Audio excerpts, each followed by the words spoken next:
سورہ آل عمران آیت نمبر 3۔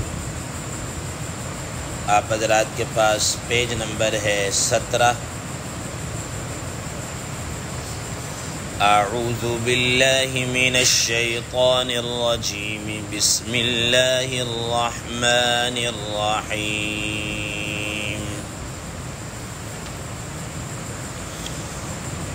نزل علیک الکتاب بالحق مصدقا لما بین یدیہ وأنزل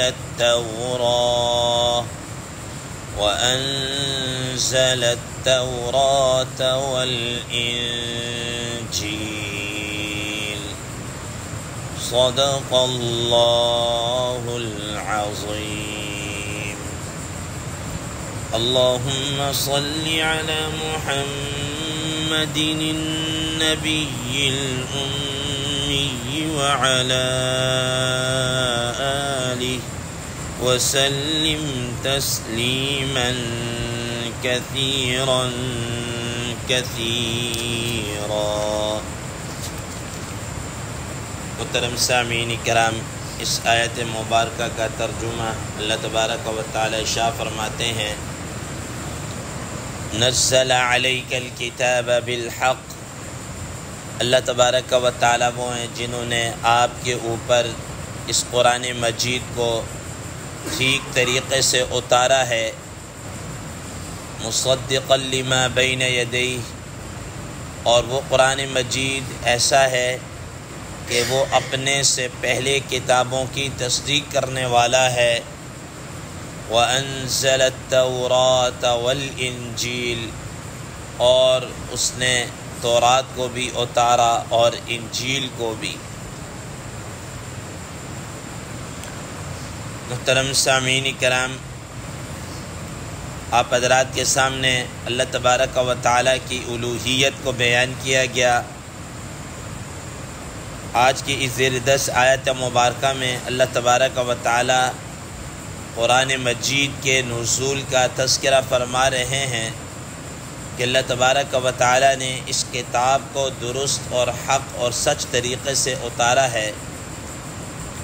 محترم سامعین کرام، جس طریقے سے دنیا کے اندر جتنے بھی حضرات انبیاء علیہ السلام آئے، ہر نبی نے اپنے سے پہلے والے نبی کی تصدیق کی ہے کہ مجھ سے پہلے بھی حضرات انبیاء علیہ السلام آئے ہیں اور وہ اللہ کا پیغام لے کر آئے ہیں، اور بعد میں بھی میرے بعد بھی نبی آتے رہیں گے یہاں تک کہ آخری نبی آ جائیں گے۔ تو اس طریقے سے ہر نبی پہلے نبی کی تصدیق کرنے والا، بعینہ ہی ویسے ہی اللہ تبارک و تعالیٰ نے جو قرآن مجید اتارا ہے، یہ قرآن مجید بھی سابقہ کتابوں کی تصدیق کرنے والا ہے، ان کو جھٹلانے والا نہیں ہے، ان کی تصدیق کرنے والا ہے۔ محترم سامعین کرام، سابقہ کتابوں کے اندر جتنے بھی اصول دین ہیں، اسلام کے دین کے جو بنیادی اصول ہیں، وہ توحید سے متعلق ہوں، وہ آخرت سے متعلق ہوں، وہ اسی طریقے سے کیا کہتے ہیں وقت کے نبی کی رسالت کے متعلق ہوں، وہ ساری کی ساری چیزیں جس طرح سابقہ کتابوں کے اندر تھی، ویسے ہی اس قرآن مجید کے اندر بھی ویسے ہی وہ موجود ہے۔ اللہ تبارک و تعالیٰ فرماتے ہیں کہ یہ کتاب ایسی ہے کہ اس کو ہم نے درست طریقے سے اتارا ہے، سچ اور حق طریقے سے اتارا ہے، اور اتنی یہ حق اور برحق ہے کہ خود قرآن مجید میں اللہ تبارک و تعالیٰ نے اس کے متعلق فرمایا، اِنَّا نَحْنُ نَزَّلْنَا الذِّكْرَ وَإِنَّا لَهُ لَحَافِظُونَ، کہ ہم ہی اس کتاب کو اتارنے والے ہیں اور ہم ہی اس کی حفاظت کرنے والے ہیں۔ چنانچہ آپ کے سامنے ہے کہ 1400 سال سے زائد عرصہ گزر چکا ہے، قرآن مجید کی کسی چیز کے اندر کوئی فرق نہیں آیا، ٹھیک ہے نا، نہ اس کے لب و لہجے کے اندر، نہ اس کے حرکات کے اندر، نہ اس کے الفاظ کے اندر، اور نہ ہی اس کے معانی کے اندر۔ اس کے معانی کے اندر بھی کوئی فرق نہیں ہے۔ یہ الگ بات ہے کہ لوگوں نے اپنے کیا کہتے ہیں اپنی نظریات یا گمراہ کن عقائد کے پیش نظر اس کی تحریف کر دی ہو، معنوی تحریف کر دی ہو، یہ الگ بات. لیکن قرآن مجید اپنے جو معانی جو اس سے پہلے چلتے ہوئے نظر آ رہے ہیں اسی کو بیان کر رہا ہے. محترم سامعین کرام، اور اس کے ساتھ ساتھ یہ فرمایا کہ یہ اللہ تبارک و تعالی نے قرآن مجید کو ویسے ہی نازل کیا ہے کہ جس طریقے سے اس سے پہلے وَأَنزَلَ التَّوْرَاةَ وَالْإِنجِيلَ تورات اور انجیل کو اتارا ہے. محترم سامعین کرام، تورات سیدنا حضرت موسیٰ علیہ السلام پر اللہ تبارک و تعالی نے اتاری، اور یہ تورات جس کا معنی ہی حضرات مفسرین کرام رحمہ اللہ فرماتے ہیں کہ قانون کے معنی ہے، اس کے معنی ہے قانون کے، ٹھیک ہے.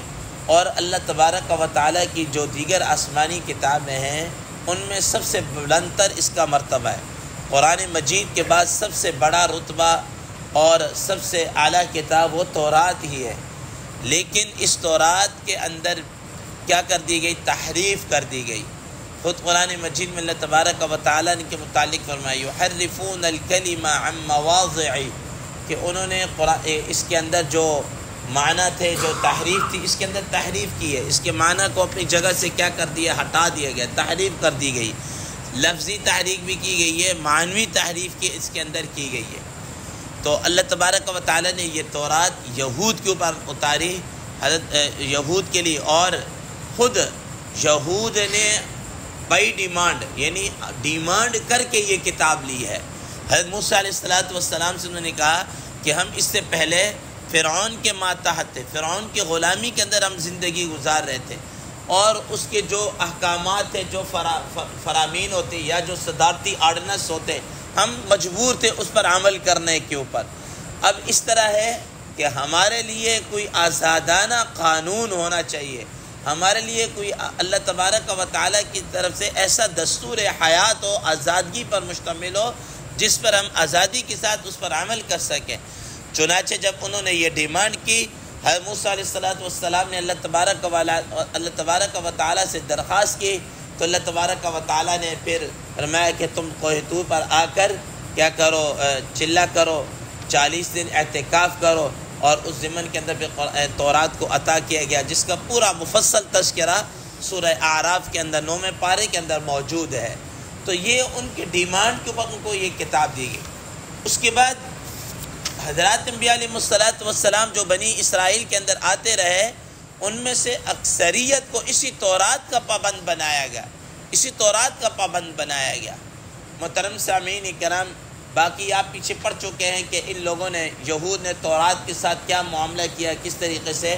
پہلے پارے کے اندر سورہ بقرہ کے اندر بڑی ڈیٹیل کے ساتھ ہم نے پڑھ لیا ہے. اس کے بعد اللہ تبارک و تعالیٰ نے بنی اسرائیل کے اندر آخری جو نبی ہیں سیدنا عیسیٰ علیہ السلام کو مبعوث کیا، اور حضرت عیسیٰ علیہ السلام پر اپنی کتاب انجیل کو اتارا. محترم سامعین کرام، اب انجیل کو جب اتارا تو یہود نے اس کی مخالفت کر دی، اور اس کی کیا کر دی؟ مخالفت کر دی کہ یہ نہیں ہے، یہ اس طریقے سے، حتیٰ کہ انہوں نے حضرت عیسیٰ علیہ السلام پر بہتان بازی کی، تہمت لگائی، اور ان کو تو وہ مطلب ہے کہ ایسے الفاظ ان کے متعلق کہنا شروع کہ ہم ان کو زبان پر لانے ہوئے ہمارے سر شرم سے جھک جائیں، اس طرح کے الفاظ کے. تو یہ انجیل پھر اس کے بعد اتاری گئی، لیکن یہ انجیل بھی محفوظ نہ رہ سکی، انجیل بھی محفوظ نہ رہی. حضرات مفسرین کرام رحمہ اللہ فرماتے ہیں کہ انجیل کے اندر بھی حضرت عیسیٰ علیہ السلام کی جو تعلیمات وہ سب کچھ اس کے اندر موجود.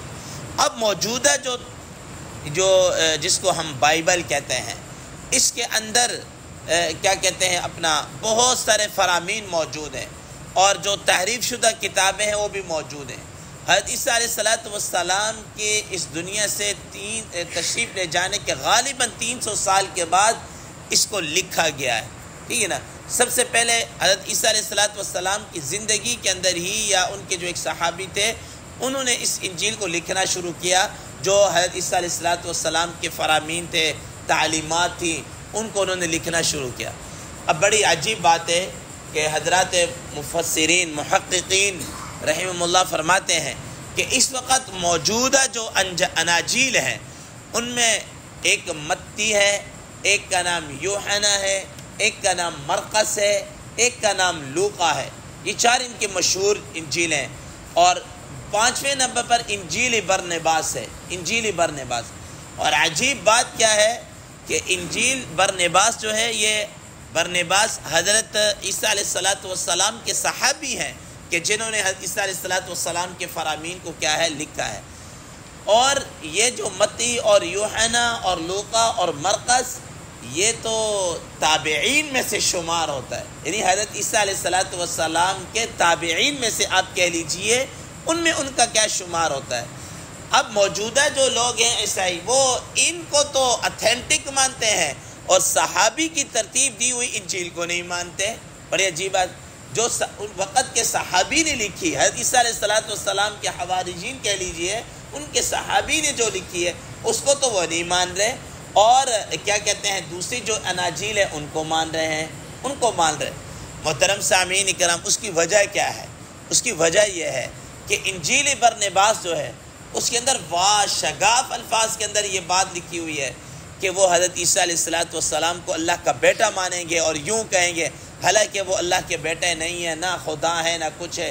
ان کے جو وہ نظریات ہیں، وہ ان کے جو باطل افکار ہیں اور سوچ ہیں، اس پر بڑی کیا کہتے ہیں واشگاف الفاظ میں اس کی تردید کی گئی ہے، لیکن یہ اس کو کیا کرتے ہیں سامنے نہیں لے کر آتے، کیونکہ ان کے عقیدے جو انہوں نے اپنا ایک من گھڑت عقیدہ جو بنایا ہوا ہے اس پر زد پڑتی ہے، اس وجہ سے وہ اس کو اتنا فالو نہیں کرتے جتنا جو انجیل تابعین کی جو لکھی ان پر۔ اور چونکہ وہ بھی تحریف شدہ ہے، ان کے اندر جو مضمون یا جو بھی آیا ہے وہ انہوں نے پتہ نہیں کس طرح تحریف ہے۔ ہر سال یا ہر آنے والا ایڈیشن ان کا جناب والا کیا ہوتا ہے، چینج ہوتا ہے سب کچھ۔ اب جو موجودہ جو اناجیل ہے اس کے اندر بھی اب بھی تحریف ہونے کے باوجود بھی کچھ حقائق موجود ہیں۔ اگر آپ کتاب پڑھیں مولانا رحمۃ اللہ کیرانوی رحمہ اللہ کی کتاب بائبل سے قرآن تک، جو اصل میں ان کی لکھی ہوئی جو عربی کتاب ہے اظہار الحق، اس کا ترجمہ ہے بائبل سے قرآن تک، آپ پڑھیے، آپ کو حقیقت آپ کے سامنے آ جائے گی۔ اور جس کا عیسائی دنیا نے بھی اس بات کا اعتراض کیا کہ اگر اس کتاب کو باقی رکھا گا، اس پر پابندی نہ لگائے گی، اس کو نہ اٹھائے گا، تو عیسائیت آگے چل کر ختم ہو جائے گی، عیسائیت ختم ہو جائے گی۔ بائبل سے قرآن تک آپ پڑھیں، آپ کو پتہ چل جائے گا کس طریقے سے کیا ہے کیا کچھ نہیں۔ تو اللہ تبارک و تعالیٰ نے اس کے متعلق فرمایا کہ یہ قرآن مجید ایسا نہیں ہے کہ ہم نے خود سے کوئی اتار دیا اور ایسی کتاب، بلکہ یہ ایسی کتاب ہے کہ جس طریقے سے اللہ تعالیٰ نے قرآن مجید کو اتارا ہے، اس سے پہلے تو اللہ تعالیٰ تورات اور انجیل کو بھی تو نازل کر چکے ہیں نا۔ جس رب نے انجیل اور تورات کو اتارا ہے، اسی رب نے قرآن مجید کو بھی کیا ہے اتارا ہے۔ اگر وہ آپ کے نزدیک تورات اور انجیل مقدس کتابیں ہو سکتی ہیں، بابرکت کتابیں ہو سکتی ہیں، تو قرآن مجید کہیں ان سے بڑھ کر مقدس بھی ہے اور بابرکت بھی ہے۔ لیکن افسوس کے ساتھ کہنا پڑتا ہے کہ ہم نے اس قرآن مجید کو کیا کر دیا ہے، چھوڑ دیا ہے، ورنہ یہ قرآن ایسا ہے، اس کا پڑھنا بھی ثواب، اس کا دیکھنا بھی ثواب، اس کا ہاتھ لگانا بھی ثواب، اور اس کو سمجھ کر عمل کریں تو یہ قرآن مجید انسان کی ایسی رہنمائی کرتا ہے، کیا کہتے ہیں ترقی کی ان بلند راہوں پر لے کر جائے گا جہاں پر انسان کا تصور اور وہم و گمان بھی نہیں ہو سکتا۔ اس لیے محترم سامعین کرام، ضرورت اس بات کی ہے کہ ہم قرآن مجید کو نہ صرف یہ کہ پڑھیں بلکہ سمجھیں، اور سمجھنے کے بعد ہم اس پر کیا ہے عمل پیرا ہوں، اور اس کا پیغام جو ابدی پیغام ہے دوسروں تک بھی پہنچائیں، اور دعا کریں کہ اللہ تبارک و تعالی کوئی تو ایسا خطہ زمین ہو جہاں پر قرآن مجید کے احکامات 100% کیا ہے لاگو ہوں، اور لوگ پھر اس کی برکات کو اپنی آنکھوں سے کیا کریں گے، نہ صرف یہ دیکھیں گے بلکہ محسوس بھی کریں گے۔ اللہ تبارک و تعالی سے دعا ہے اللہ تبارک و تعالی ہمیں ان چیزوں پر عمل کرنے کی توفیق عطا فرمائے۔ وآخر دعوانا ان الحمد للہ رب العالمین۔